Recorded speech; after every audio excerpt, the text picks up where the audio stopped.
नमस्कार, सुस्वागतम दर्शकों। मैं भी एन अब लोगों का साथ।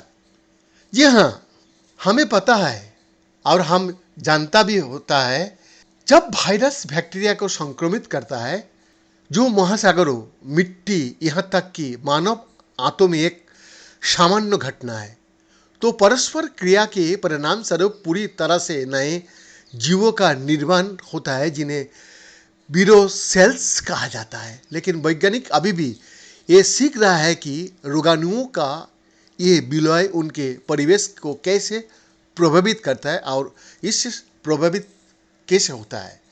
4 साल पहले वैज्ञानिकों ने समुद्री बैक्टीरिया के बारे में एक आश्चर्यजनक प्रयोगशाला खोज की थी, जो 2 अलग अलग वायरस से संक्रमित थे।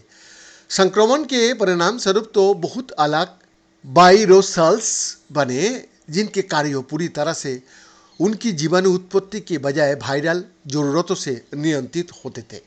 ओहियो स्टेट यूनिवर्सिटी में माइक्रोबायोलॉजी में शोध वैज्ञानिक और अध्ययन की पहली लेखिका क्रिस्टियाना हार्वर्ड वेरा ने कहा, जी हाँ, इसीलिए वो अलग अलग तरीका से काम कर रहा है, भले ही ये एक ही मूल कोशिका थी।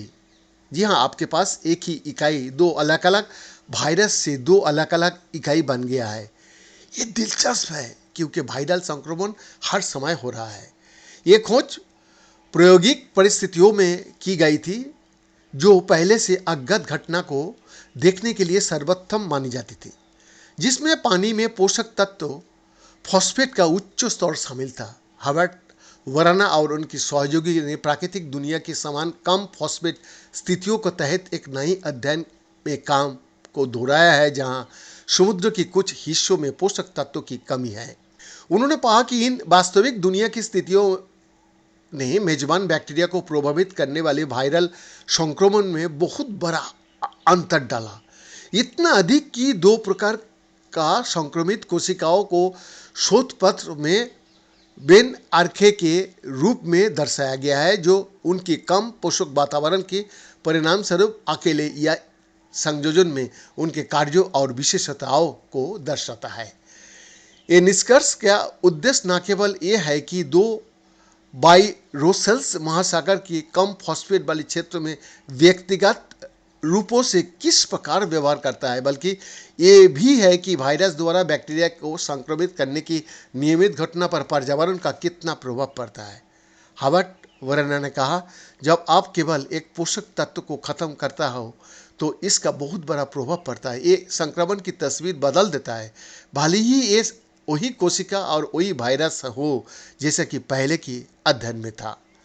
तो क्या होगा यदि हम इसे अधिक और अधिक भूखा रखें या हम एक अलग पोषक तत्व को समाप्त कर दें?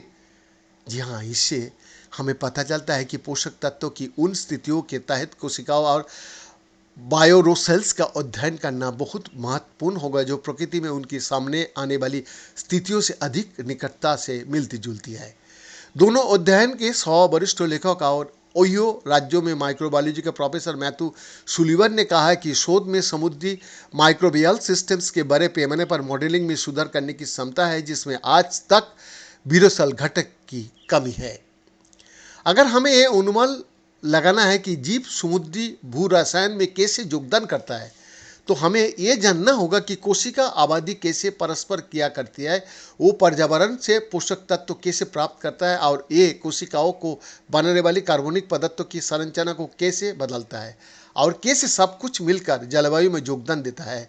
और परिवर्तन और जलवायु परिवर्तन के प्रति महासागर की प्रतिक्रिया, सुलेमान ने कहा, जो सिविल पर्यावरण और जियोडेरिक इंजीनियरिंग के प्रोफेसर और ओहियो राज्यों के सेंटर ऑफ माइक्रोबायोम साइंस का संस्थापक निर्देशक भी है। बीएन का एक्सक्लूसिव रिपोर्ट।